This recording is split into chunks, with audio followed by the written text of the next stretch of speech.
Shay Cormac is one of the most controversial figures when it comes to Assassin's Creed power scaling. Some fans overrate him as one of the strongest assassins, while others dismiss him completely. Today, we're cutting through the exaggerations and misconceptions. So before starting, let me tell you, this video isn't about disrespecting the character, but about analyzing his actual feats, abilities, and limits within the Assassin's Creed lore. We'll be using evidence from the games, codex, and reliable sources only. We will start with strength. When it comes to strength, Shay has no notable feats in cutscenes. He's basically featless. Some people try to use gameplay animations, but those don't count as canon. Edward, Adawale, and even other assassins share the same animations, and most of them are skill-based techniques like judo throws, not raw strength feats. The feat is only considered when it gives 100% synchronization to the mission.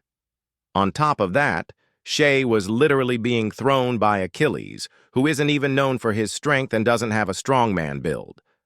That alone says a lot. Here's a clip. It ends now. I will not let you destroy everything we have built!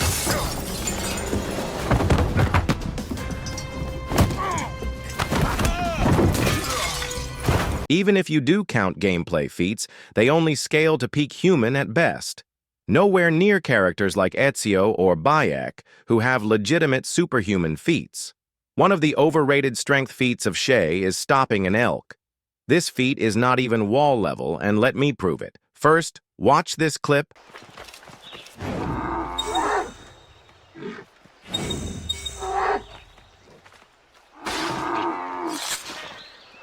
Shay dodged elk as I proved, then elk attacked but didn't have time to get enough speed. So we can take like the elk was 3 meters per second. Average mass of an elk is around 500 pounds. So let's just take 300 kilograms. So now we have mass equals 300 kilograms and velocity is 3 meters per second.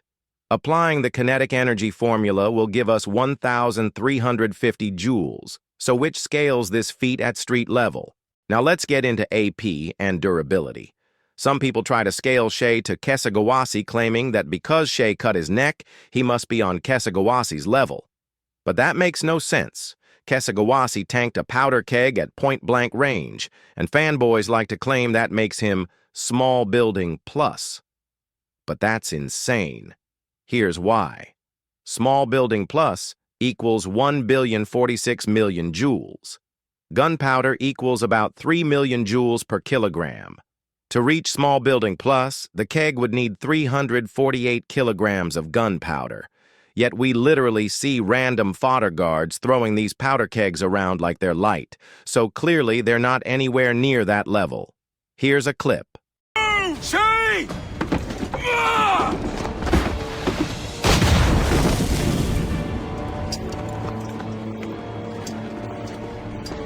And then there's the puckle gun.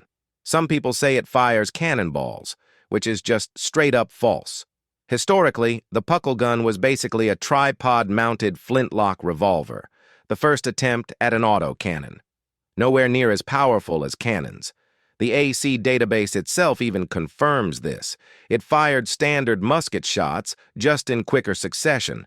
So no, kesegowaase didn't tank cannonballs, and Shay didn't scale to that.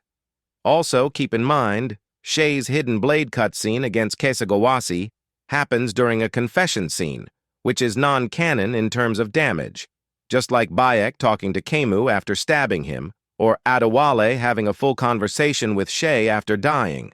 Confession scenes aren't real durability feats. The only real durability feat Shay has is tanking a fall. But even that gets exaggerated. People claim 49 meters, but if you time the fall, it's 2 seconds, which equals about 20 meters or 15,000 joules of force. That's street level plus durability at best. Compared to most AC protagonists, who scale to small building plus, here's the calculation of the fall durability. We are using formula called equation of motion for free fall to measure the height of Shay's fall. Shay starts falling from timestamp 5:01 and falls at 5:03, so it means that he took 2 seconds to fall. To measure the force he tanked, we first need to find exact height of the cliff, Formula we are using is S equals G times T squared divided by 2. He took 2 seconds to fall. G equals 9.81 meters per second squared. S equals 20 meters, which means that this fall is 20 meters high. F equals mgh. Let's say that Shay is 80 kilograms heavy, so it equals 15,000 joules of force. So it is street level plus. So now on to speed and combat ability. Another huge misconception is Shay's combat speed. Some claim he's a bullet timer, but in reality, Shay is just aim dodging. He rolls before the bullet is fired, not after. And in cutscenes, he fails to react to way slower things, like Achilles ragdolling him or Hope shooting glass under him. If Shay was really supersonic, these scenes wouldn't even happen. At best, with Wank, he reaches subsonic speeds. Compare that to Ezio, Altair, Connor, Bayek, Jacob, Edward, Hatham, all of whom are confirmed or implied supersonic, plus through fighting Apple clones or bullet timing legitimately. So the reality is, Shay is far slower than the top assassins. So, if we conclude the scaling, then strength, featless, attack potency and durability, street level plus, maybe wall level at best. Speed, subsonic at best, nowhere near supersonic plus. So let's end this video here. At the end of the day, Shay Cormac is an interesting and unique Assassin's Creed character. His betrayal, his fall to the Templars, and his role in the story all make him stand out. But when it comes to raw power scaling, the facts just don't support the hype. He has no real strength feats, his attack potency and durability cap out at street to wall level at best, and his speed is far below the likes of Ezio, Bayek, Altair, or even characters like Jacob. A lot of what people use to scale Shay, like gameplay mechanics, confession cutscenes, or exaggerated powder keg and puckle gun claims, just doesn't hold up when you actually look at the evidence. That doesn't make him a bad character, it just means he's not the powerhouse some fanboys make him out to be. Shay is a great narrative figure, but in the world of Assassin's Creed power scaling, he's simply outclassed by almost every other protagonist. Thanks for watching, and if you enjoyed this breakdown, make sure to like, share, and subscribe for more Assassin's Creed power scaling content. Until next time, peace.